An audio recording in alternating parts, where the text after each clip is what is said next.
I'm sure listeners of this episode of the show who have taken an interest specifically in Alzheimer's disease because they have loved ones that are suffering from dementia.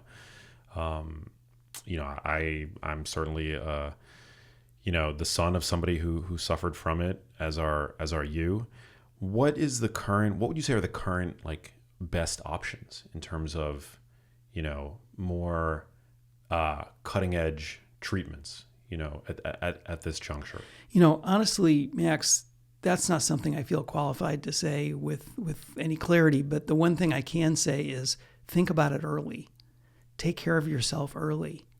Think through what your family history is and try to understand what your risk might be. And then to take positive action to become as healthful as you can be, because not only is it its own reward, but it's also something that can be helpful in forestalling effects of these dementias should they arrive.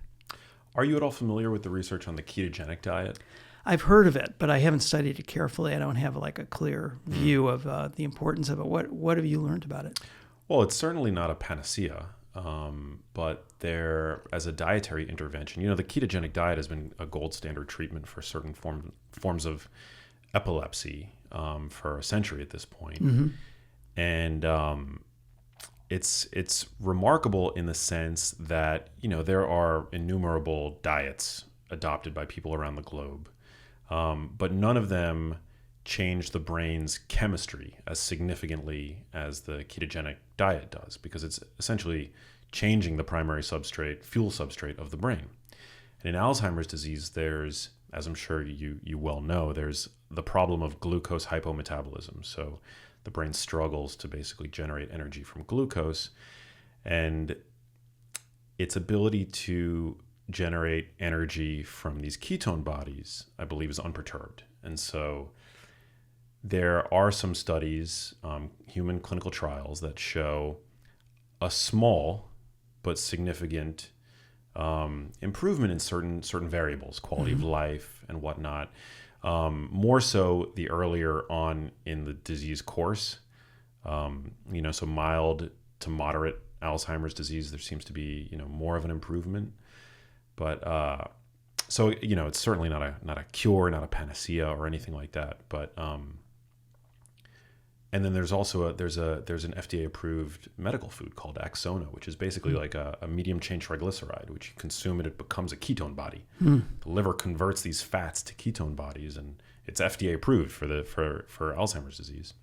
So yeah, I was just curious if you had any. Well, I knew I was going to learn some things that I needed to look more deeply into when I came here today. So thank you for those ideas. I'm going to definitely jump into that. It's super interesting. Yeah, there's aside from the fueling aspect, of these ketone bodies, they also seem to have other pleiotropic effects. They seem to upregulate growth factors like BDNF, which I know is diminished in Alzheimer's disease. There are a few basic science studies showing that, or suggesting that, they might enhance clearance of these, soluble amyloid precursor proteins. And so, yeah, it just seems like a very interesting field of research, but it's likely understudied. I mean, that would be my guess, because it's essentially a dietary intervention. It can't be patented. Yeah, I don't think there's any doubt that it's understudied. And I think one of the things that I'm hoping we'll see in the next coming years is that people will start to fund a much broader range of research into these ideas and explore maybe some of the things you're talking about and some of the things that are people in other labs are looking at as possible ways to attack the Alzheimer's puzzle. And I actually feel somewhat confident that that'll be the case. I hope so. The do you have any thoughts on the future of the field?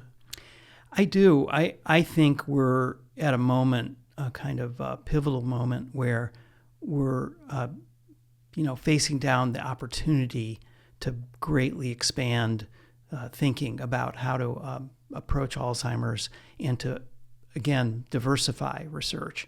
I think that's already starting to happen, fortunately, notwithstanding the sort of dominance of the amyloid hypothesis. I think that there are many other ideas that are beginning to gain mind share in the scientific community and funding by the NIH as well, which is critical. I think one of the problems is that drug companies, they basically are mostly following the lead of scientists who get money from the NIH, and they're trying to use those findings to develop viable drugs for sales into the community. So I think we're looking at academic scientists who are our great hope for doing things that would be innovative and different and would exploit some of the biochemical processes like that you've been talking about and others that have kind of gotten short shrift. Yeah, definitely. When I first began the production process for my documentary, Little Empty Boxes, I bumped heads and ran into a bit of conflict with somebody at one of these associations, on the surface, one of these very benevolent awareness, associations to raise awareness and funding for Alzheimer's disease. But they kind of attacked me because I was presenting, a different view of the condition, that it was potentially preventable and that diet and lifestyle mattered. I mean, that was like essentially the core thesis of my film at the time. And one of the journalists who I guess was on staff at this organization went so far as to write like a Wall Street Journal op-ed, basically diminishing my project. And I think the headline was something like "Misplaced Hopes for a Cure for Alzheimer's Disease." And the subheading was, people think that, it was written in a very disparaging way, like coconut oil is not the cure for Alzheimer's disease, or, people are looking for hope in terms of THC and whatever, and which I've never talked about, and nor, has coconut oil ever been something that I've ever really put any emphasis on.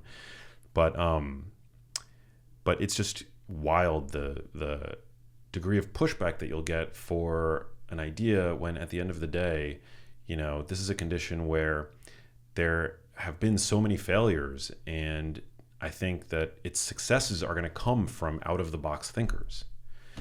And I'm just excited that 10 years later, because that was written about 10 years ago, and that's when I began the journey of producing this documentary, that we finally now have space for this. And I credit you, in many ways for helping to open up that space. Well, thank you. I really appreciate that, Max. I think one of the issues that we face in this field is that there's an enormous amount of sunk cost into one way of looking at the puzzle.